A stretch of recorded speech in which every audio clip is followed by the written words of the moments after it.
Actually, that's good. Talking about Emilio Estevez, because my bad guy, which I really like as well.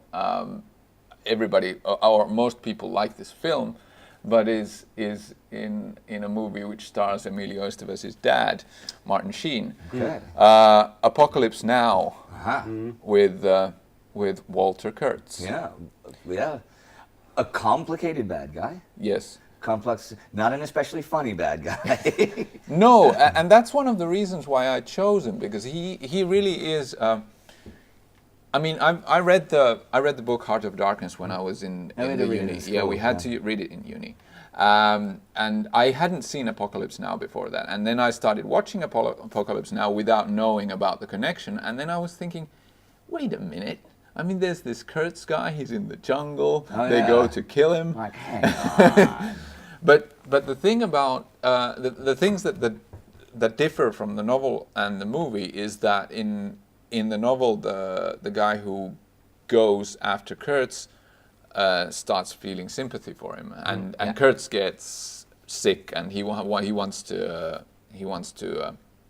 rescue him, and then it doesn't work out, and then the ending the scene right before he dies is exactly the same. But other than that, there's a lot of difference.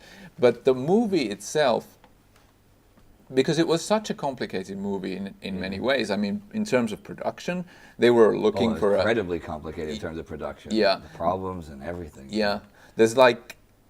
I mean, one of the funny facts that I knew about it was that Lawrence Fishburne has his first role in the movie. Yeah. He's the young kid on the boat. He was Larry Fishburne then. Yeah. Then he became Lawrence Fishburne with things like Matrix again. Back to Matrix. Lawrence is he was better. Larry Fishburne when he was a kid. He's great at that. And he was playing a 16-year-old kid, and he lied about his age. He was 14 when the movie started shooting. Oh, I didn't know and that. It took that 3 years. So he was eventually 17 by the end of the movie, because when they finally wrapped. But the thing is, the whole movie they had problems casting Martin Sheen, because Martin Sheen was completely unknown at that point. He wanted Al Pacino as Kurtz, and then that would have been because, cool but weird. And Al Pacino said that he doesn't want to spend at that point it was supposed to be 4 months in the jungle, and Coppola really got mad. He was so mad that apparently he threw the Oscars he'd won for Godfather or something like that. He threw out the window of his home, and he only recovered one of them. And he really got mad. And then there was a problem with casting the lead. Harvey Keitel was brought in, and he did that for, I think he was there for a few days or a few weeks, and it just didn't work out. But Brando was totally unprepared and overweight. Yes, overweight, and the way in which Coppola was able to portray him like a special forces soldier in the end, using just light and shadow and hiding the fact that he was 50 pounds overweight. Orca fat. Then it was amazing. Yeah, they show it's a lot of waist up shots and stuff. Things like that. And just silhouettes and just having part of his face lit up and stuff like that. Because he is an imposing. I mean, if you shoot Brando's face, he can actually be size of a whale, and it won't matter because he's such a charismatic guy. But as a bad guy, I also chose him because it's really interesting in the way that he's only present in the last maybe 15 minutes of the movie, and it's a 3-hour movie, especially the Redux version.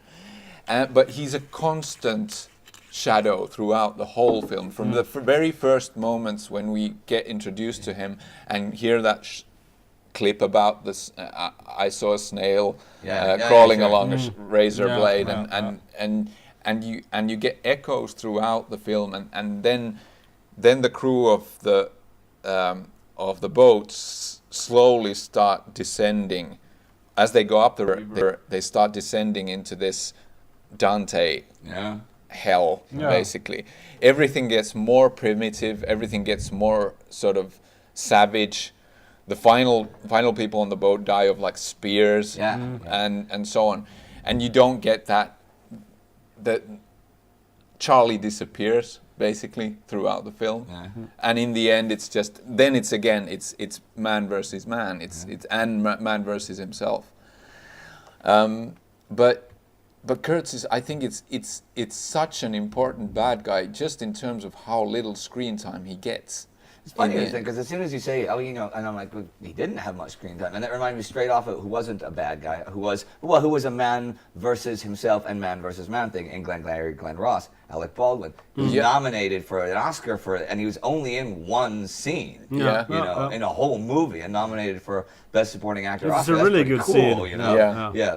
With the watch and the brass balls. Always be closing.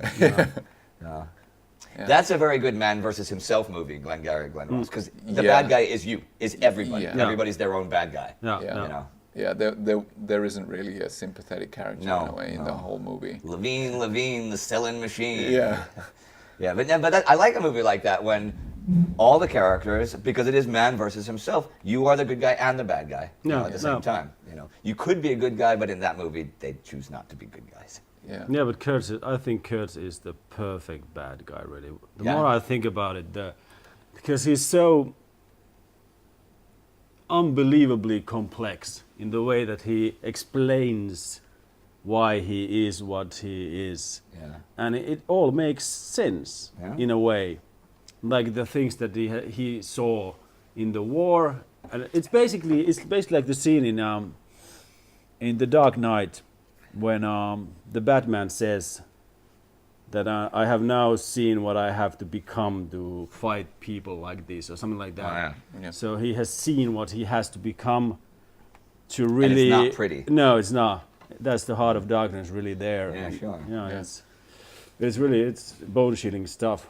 I also love I had this theory about, or I saw this theory a few years ago about Apocalypse Now being a time loop. Yeah. That actually the first scenes of the movie, you see these helicopters and you see the explosions and you hear dogs playing in the background. Well done. and then the voiceover starts like, I'm back in Saigon. I'm still only in Saigon. And I'm supposed to be in the jungle.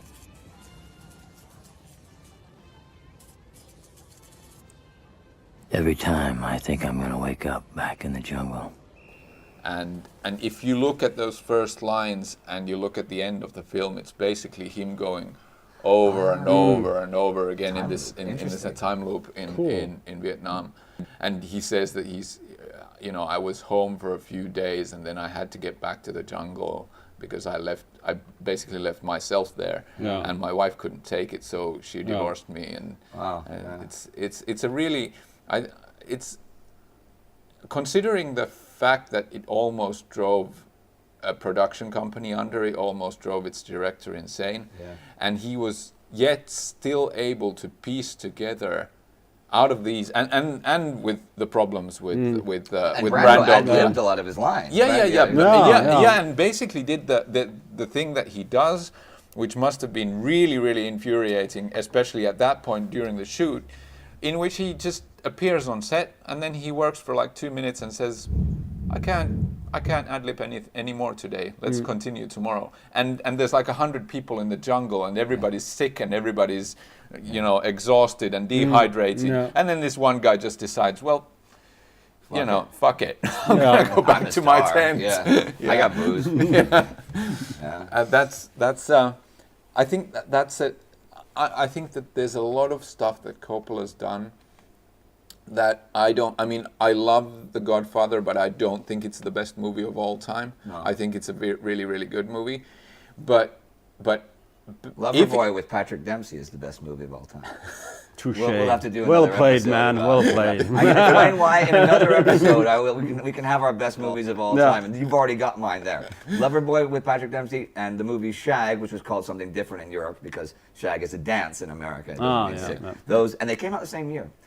Those are two of my, especially Shag, for one of the best movies of all time. Absolutely. But anyhow, but just the fact that he's been able to, if he would have made only that movie, if he'd only made Apocalypse Now, hats off to him for just pulling it off. Because it's I wouldn't ever want to be in a situation like that. Yeah. For anything, even if I knew what the end result was going to be, it would have been tough going. Brando must have been so tough to work with. I mean, wanting to change the name of his character. Yeah. You know, like, No. oh, sorry, we're going to change the name. A couple of would be It like, doesn't sound right. What the hell? Act as if this was your name. Instead, you know, act. Pretend this is your name. That's what acting is pretending. Yeah. That was one pretend too far, as they Yes. say in drama school. Yeah. But you know, the one thing that is missing from the movie is that they should have replaced Charlie Sheen's character with Martin Sheen, I hope, because Charlie Sheen is what half am- man, what am I- half what am I saying? I cocaine. mean, oh God, what am I saying? I'm you know, babbling. But the If point Charlie was, Sheen was in it, it would have been a baseball movie. now Martin Sheen replaced with Raoul Duke and Dr. Gonzo from Fear and Loathing in Las Vegas. They're gonna take the boat ride into the heart of darkness. I don't think they wouldn't have had to leave their hotel room. They drive on the boat. Can we bring enough I'm on the ether? Yeah. Interesting. Yeah, interesting. If you change, you know, changing actors and stuff. We used to play a game back in the '90s, and we'd like write down the characters in like a movie or a TV show or Batman and stuff, and you just pick the absolute worst or most ridiculous characters. I remember doing Batman and Robin with Danny DeVito as Batman and Eddie Murphy as Robin, and it would be Oh so my great God, to oh, watch. yeah. But you think that's attractive? That you find that attractive? I could totally see it. It would be really fun, you know. I can't remember the name of the game. It was named after an actor. No, it's called Roger Moore. That's what it was called. The game was called Roger Moore. It's a good Fun game though. It's a Yeah, really it's a fun good game. game. We can Yeah. play online later. Yeah. Come up with some good, or we can shoot an episode of Roger, Yeah, of that'd be Roger cool. Moore. That'd be totally cool. Yeah. That was fun. Yeah. Yeah.